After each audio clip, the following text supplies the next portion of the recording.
Welcome back, everyone. Here we are again doing the lessons of A Course in Miracles, and today we're doing lesson number 304. Let not my world obscure the sight of Christ. This is a good one to hear today. I can obscure my holy sight if I intrude my world upon it, like your stories, your situations, your blame game, your grievances, your complaining, judging. Yeah, I can obscure my holy sight if I intrude my world upon it. Nor can I behold the holy sights Christ looks upon unless it is his vision that I use. Perception is a mirror, not a fact. And what I look on is my state of mind reflected outward. I would bless the world by looking on it through the eyes of Christ. And I will look upon the certain signs that all my sins have been forgiven me. I love that last line. And I will look upon the certain signs that all my sins have been forgiven me, which I think is saying you begin to notice the beautiful and the harmonizing, peaceful, synchronistic data that is out there around you, rather than maybe the other things that you noticed, because it wasn't really Christ's eyes or the Christed version of you eyes. It was the eyes of the ego. Notices a lot of things that don't make you happy. So, and I will look upon the certain signs that my sins have been forgiven me. It's a choice to look for those things. And then when you see those things, you say, yes, I feel better. Okay. You lead me from the darkness to the light, from sin to holiness. Let me forgive and thus receive salvation for the world. It is your gift, my Father, given me to offer to your Holy Son, that he may find again the memory of you and of your Son as you created him. Let not my world obscure the sight of Christ. This feels like an opportunity to restore your vision to its most pure and natural state. Yeah, we're going to be looking for those signs of forgiveness and sinlessness all around us today. Even with people, places, and things that have caused a lot of upset and turmoil for you mentally or emotionally. Yeah, we're going to look for something different today. All right, now let's see what a year of forgiveness has to say. Oh, this is quite a long one, so get comfortable. Let not my world obscure the sight of Christ. Lesson 304. You are blessed beings indeed. I am that one you know as Jesus. Of course, the saying, be the change you want to see in the world, is the meaning of this lesson. You will see a world that reflects you. If you want to see changes in the world, make those changes in yourself first, internally and perceptually. Then you will be adding to the world the correct frequency.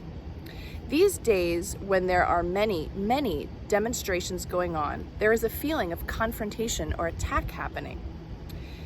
The masses of beings who want better things often misunderstand the laws of creation. They go in with a fierce combative energy against that which they believe is causing the problem. There is nothing wrong with the demonstration. There is nothing wrong with like-minded beings gathering together, but those like-minded beings must come together in the love of something.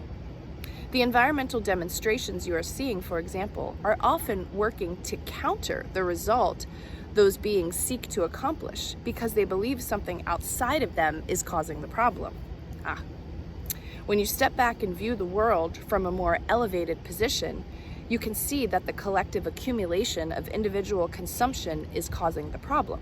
All the single-use plastics, plastic bags, and these sorts of things. Now, people individually do not believe that changing themselves will change the world because they have been raised in your Newtonian physics. This is what you call the scientific method. There is a simple cause and effect relationship. One person cannot change the world, according to this theory.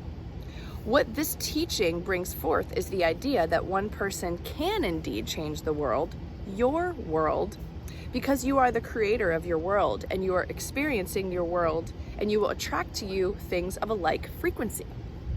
For example, if you are concerned about the environment, then by changing your personal consumption methods, you will attract more conscious people, places, things, and experiences because you are accepting your role in a collective. You are saying, I may only be one drop in this bucket, but if I can demonstrate a certain frequency, I can affect the whole bucket. And that will literally happen. This is only one example we are using because it is so front and center in your society's media at the moment. It is not more important than other issues.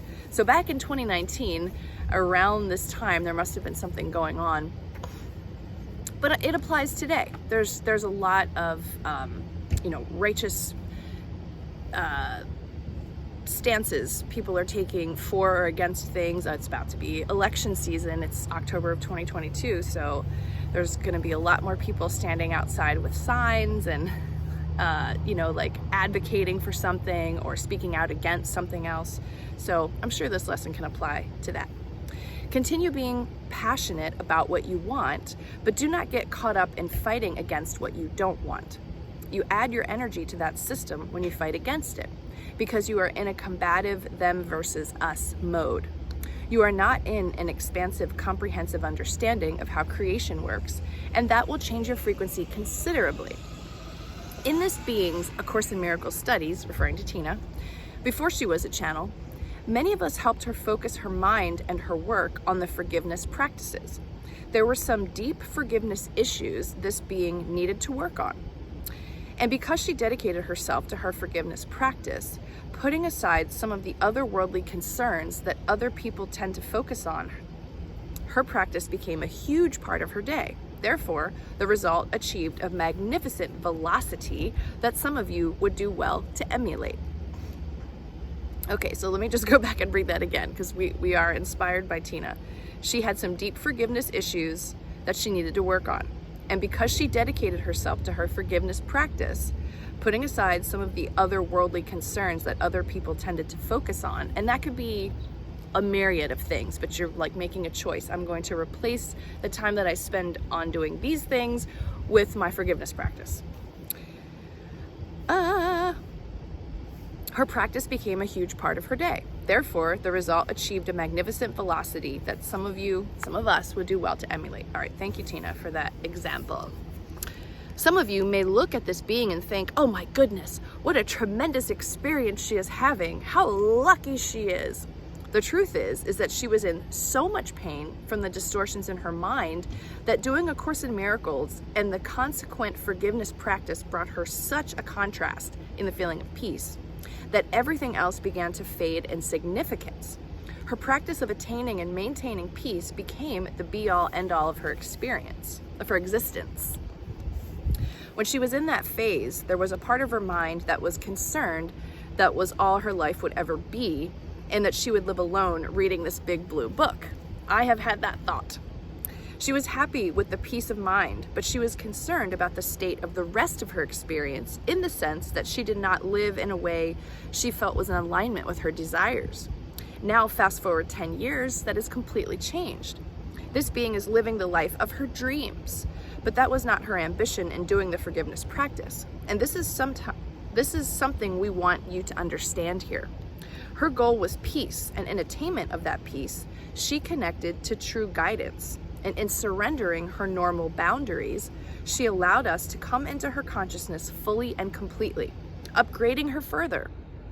But it was her dedication to her practice that initiated all that. And that was long in the making. Do not think it was an overnight thing. Okay. For those of you who are in the 300s of your lessons, that's us. Perhaps for the second or third time, that's us.